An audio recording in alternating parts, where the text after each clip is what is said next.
సిద్దిపేట నుంచి కవిత పోటీ, మరో నియోజకవర్గం బోధన్ సైతం పరిశీలన.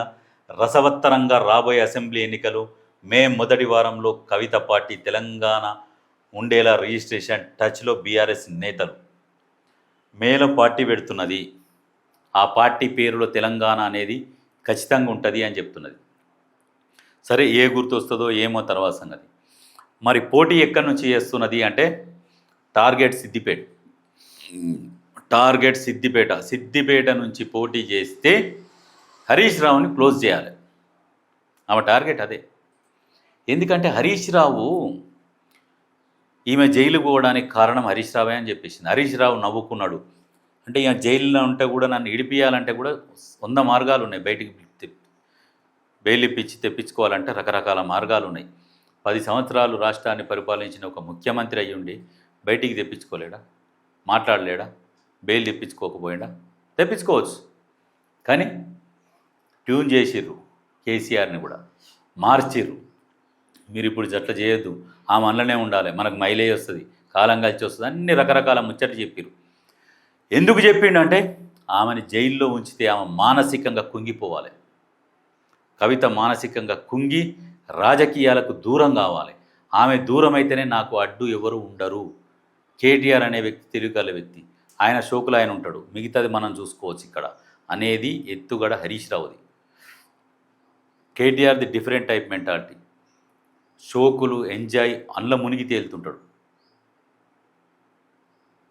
హరీష్ రావు అట్లా కాదు. మెల్లగా కొండను దవ్వుతాడు. కొండను మొత్తం దొవ్వి కథ మొత్తం లెవెల్ చేసి పడేస్తాడు. అది హరీష్ రావు. అందులో ఎవరంటే కవిత అడ్డుపడుతున్నది. ఇప్పుడు ఒక్కరు ఉంటేనేమో ఒక్కరిని ఏదైనా కళ్ళు కప్పొచ్చు. అటు కేటీఆర్ కళ్ళు కప్పాలనే, ఇటు కవిత కళ్ళు కప్పాలనే. ఎట్లా కళ్ళు కప్పాలి?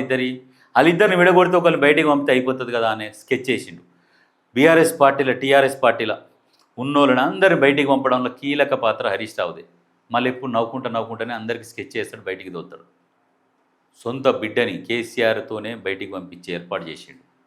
అంటే ఏ రకమైన రాజకీయ ఎత్తుగడలు వేస్తున్నాడు అనేది ఆలోచన చేయరు, మీరే చేయరు. ఇప్పుడు రేపు కవిత టార్గెట్ కూడా అదే. బీఆర్ఎస్ వాళ్ళు అందరూ టచ్లోనే ఉన్నారట.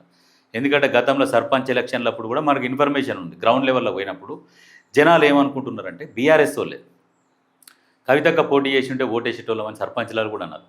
మన ఉదాహరణకు మున్సిపాలిటీలో ఒక్క కాన్స్టిట్యున్సీలో 10 పోటీ చేస్తే 8 గెలిచాయి. అంటే బీఆర్ఎస్ వాళ్ళ సహకారం ఉన్నట్ట లేనట్ట? ఉన్నట్టే కదా. బీఆర్ఎస్ వాళ్ళు మొత్తం ఆమెకే ఓటేస్తారు.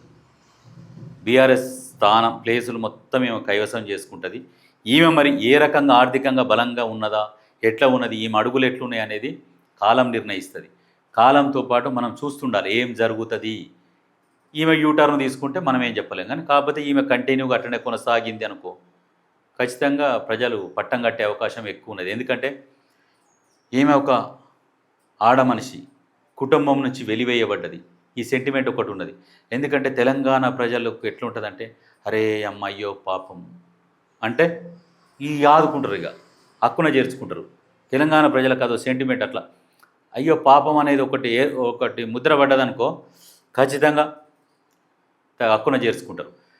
కుటుంబం నుంచి వెలివేయబడ్డది, జైలుకు పోయింది, రకరకాల ఇబ్బందులు పెట్టిరు, దగ్గరికి రాణిస్తలేరు, వెలివేసిరు, మాట్లాడిన మాటలకు ఎవరు కౌంటర్ ఇస్తలేరు, ఏంది ఒక్కసారి కూడా పదవులు అనుభవించలేదు అనేది కొంత ఆలోచన చేస్తారు.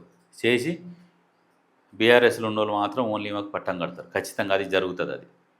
అది వాస్తవం, అదే జరుగుతుంది. మరి ఏం జరుగుతుంది అనేది కాలం నిర్ణయించాలి. కాలం నిర్ణయిస్తుంది. చూద్దాం ఏం జరుగుతుంది ఏంది అనేది. ఇక్కడ ఏమంటుండు హరీష్ రావు, ఎవరిని వదలం, మున్సిపల్ ఎన్నికల్లో కాంగ్రెస్ అక్రమాలు, పోలీసులతో కలిసి ప్రజాస్వామ్యం కూని, బల్కా సుమన్పై కక్ష సాధింపు తగదు, తర్వాత మాదే అధికారం తిరిగి ఇచ్చేస్తాం. మాజీ మంత్రి హరీష్ రావు. ఏందా బల్కా సుమన్పై కక్ష సాధింప? ఆయన ఏం చేసిండు మీకు తెలుసు కదా, చూస్తున్నావు కదా. అంటే రాళ్లతో కొడితే కూడా రాళ్ళ దెబ్బలే తినాలి. అదేంది పార్కింగ్ కోన్లు అవి అడ్డం పెట్టేటి, దాంతో నిసిరేసిన దెబ్బలు తినాలి. అబ్బా మంచిగా ఉంది ఆయన రాయితో కొడితే, అబ్బాయి దీంతో కొడితే మంచిగా ఉందని అలా అంట. ఈ రకంగా మాట్లాడుతావు. నువ్వు ఎన్నడొస్తావు మళ్ళీ వచ్చేది అధికారం? దేనికి వస్తావు నువ్వు? నీ 10 సంవత్సరాలలో చేసిన అరాచకాలు నీకు గుర్తుకులేవా? మొన్న ప్రచారం పోయినప్పుడు ఏమి విసిరేసిరు నీ మీదికి జనాలు అక్కడ ఉన్నోళ్ళు? మర్చిపోయినావా? అంటే కలగంటున్నావు ఏంది పగటి కలలు? మళ్ళీ అధికారంలోకి వస్తా, మళ్ళీ నేనేదో చేస్తా, నేనేదో సాధిస్తా, పోలీసు వాళ్ళని బెదిరిస్తా. పోలీసు వాళ్ళని ఏం చేయగలుగుతారు మీరు? వాళ్ళు ఏదైనా చేయగలుగుతారు, మీరు వాళ్ళని ఏం చేయలేరు. మహా అంటే అక్కడి నుంచి తీస్తారు, వేరే దగ్గరికి పంపిస్తారు. లేదంటే వాళ్ళ మీద ఏదైనా అక్రమంగా ఏదైనా పెట్టేసి సస్పెండ్ చేస్తారు కొద్ది రోజులు, లేదంటే లూప్ లైన్లో పంపుతారు. అంతకుమించి మీరు ఏం చేస్తారు? ఏం చేయలేరు. మీరు పర్మనెంట్ కాదు, వాళ్ళు ఉన్నన్ని రోజులు, వాళ్ళ టైం ఉన్నన్ని రోజులు వాళ్ళు పర్మనెంట్ ఉంటారు. అందుకనే ఇటువంటి బెదిరింపే మాటలు మాట్లాడితే, ఇట్లా రెచ్చగొట్టే మాటలు మాట్లాడితే ఇప్పుడు పోలీసు వాళ్ళు ఇంకా చర్యలు తీసుకోవాల్సి వస్తుంది. అంటే మీరు ఇంకా ఎక్కువ చర్యలు తీసుకోవాలని మాట్లాడుతున్నారా? మరి ఇది కూడా మీ ప్లాన్లో ఇంకో స్కెచ్. మీకు రకరకాల ప్లాన్లు ఉంటాయి. ఎందుకంటే పోలీసు వాళ్ళని ఇట్లా రెచ్చగొడితే వాళ్ళు ఇంకా మా వాళ్ళన మెత్తగా కొడితే బాగుండు, దెబ్బలు తలగాలి, దాన్ని పట్టుకొని మళ్ళీ రోడ్డు మీద బయట ఇద్దాము. మననైతే ఎట్లయినా కొట్టరు, కార్యకర్తలను కొడతారు, మనదేం పోతుంది?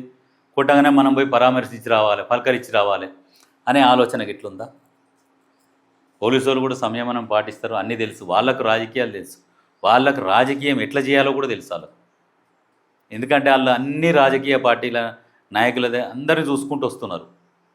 దొంగలను చూస్తున్నారు, దొరలను చూస్తున్నారు, రాజకీయ నాయకులను చూస్తున్నారు, వ్యాపారస్తులను చూస్తున్నారు, విద్యార్థులను చూస్తున్నారు, అందరిని చూస్తున్నారు, అందరితో మాట్లాడుతున్నారు.